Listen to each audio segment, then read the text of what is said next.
Cheers. It's the video breakdown by B.WELL and Teller Banks. He's B.WELL. I'm Teller Banks.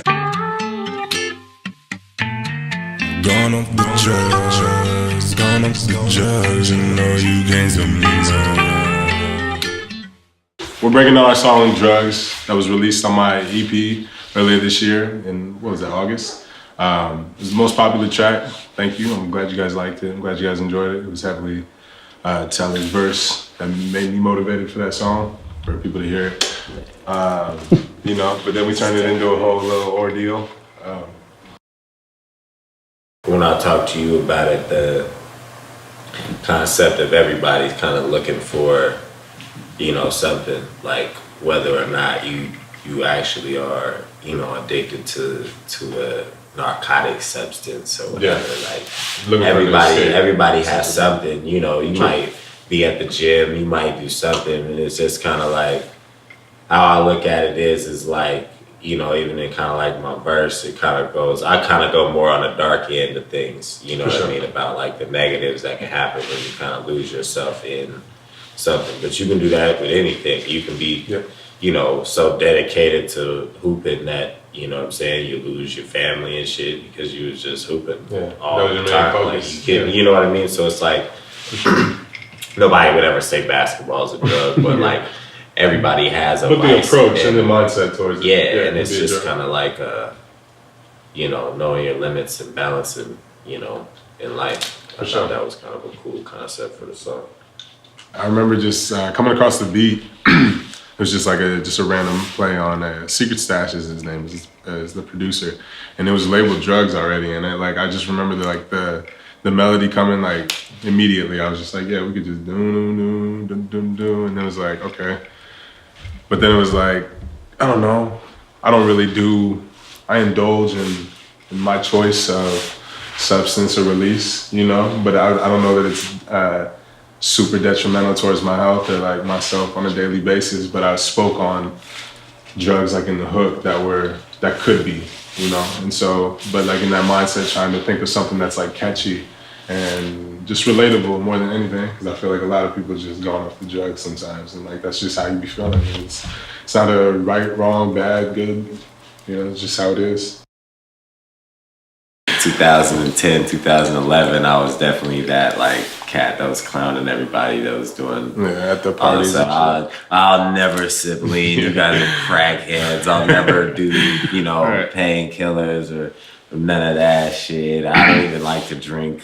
I don't smoke on Sundays. Like, I was one of those, you know what I mean? The whole like, you know, it was just kind of like, I don't know. It took me like, and I guess it was kind of like it opened my eyes up to, I guess, the reality and having like how you can have real conversations with people. Because I feel like a lot of the times, like the messages and stuff that we get about drugs and stuff like that come from perspectives of, you know what I mean, people who have never really experienced that or never really been in that, you know what I mean? And so like, it's not even necessarily that they're giving the wrong message by telling people like not to do drugs. Like that's obviously the right thing to tell people. But I just feel like there's a lot of people who like, because they don't have that experience or like have any personal experience with addiction, either themselves or somebody that they love, they don't know how to like approach that situation.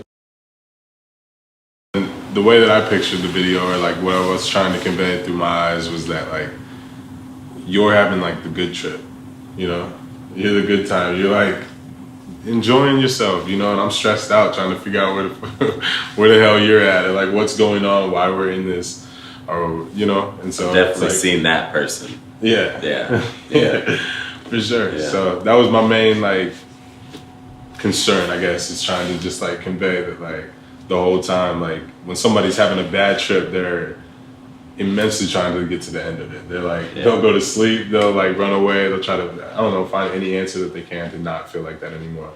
And on the other side, on the flip side, when you're having a great trip, you don't ever want that shit to end, you know? You're fucking attached to it. You're having like the time of your life. But yeah, no, I like the video because it just kind of always shows that there's two sides of everything. There's two sides of the coin, you know what I mean? Like you said, I'm enjoying myself a lot more than you're enjoying yourself. I think the one good thing about it is, you know, at one point it's gonna go bad. It goes bad for everybody. Everybody has to deal with it. So that's kind of like the theme of it. Is like no matter what's going on, at some point you're gonna have to face that the reality. That reality, or you can run from it for hours, like we did. But it's still gonna come get you, for sure. like you'll see. But yeah, that's my take on it. Yeah, what are you escaping? What you running from? Is it recreational? Are you balanced? Are you dependent?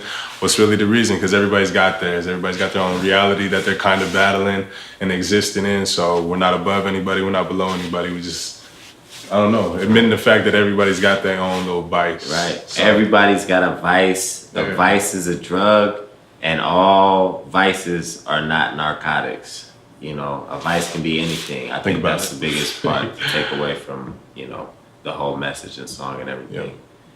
But yeah, for sure.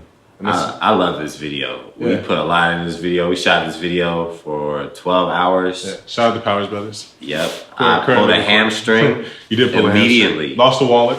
Lost my wallet. Lost the wallet. Got it back. Got it back. G shit. A couple weeks later. It wasn't immediate. But it happened either way. Got stolen. Yeah. Yeah. In mid-video shoot. That's what's so great about it. And I don't even know if that made it into the final video, which is awesome. No, the whole scene. Either way, like literally, I feel like we sprinted for at least 3 hours making this video straight. A lot of it was on the fly. A lot of it was just like customization. We had a plan. We had a plot of what we were trying to accomplish, the story in which we were trying to tell, which I'm sure you have your own interpretation of it. But yeah, we were able to freestyle a lot of like some of the scenes that were like our best scenes, you know, and that as opposed to being like, oh, we have to get this, we got to do this. It was more organic in the moment. People were giving out ideas and we were just running with it. So yeah, a lot of time. And shout out to Swindlers, Danny Garcia, Apple Creations or Appleture. He's got like 48 names, but he's calling this shit these days. But yeah, he did the edit. Shout out AM Mixes. Shout out Make Believe Studios. Shout out TK for the guitar solo at the end. Yeah, all the businesses. Yeah, Java Joe's, the Asian food markets in the East Village. Anybody that helped us that day. Yeah, there'll be a lot of recognizable places. Like, if you're from Des Moines, you'll fuck with this video. It's so Des Moines, this video. It's crazy. I'm not even from here, and I'm like, yo, this shit is Des Moines, motherfucker.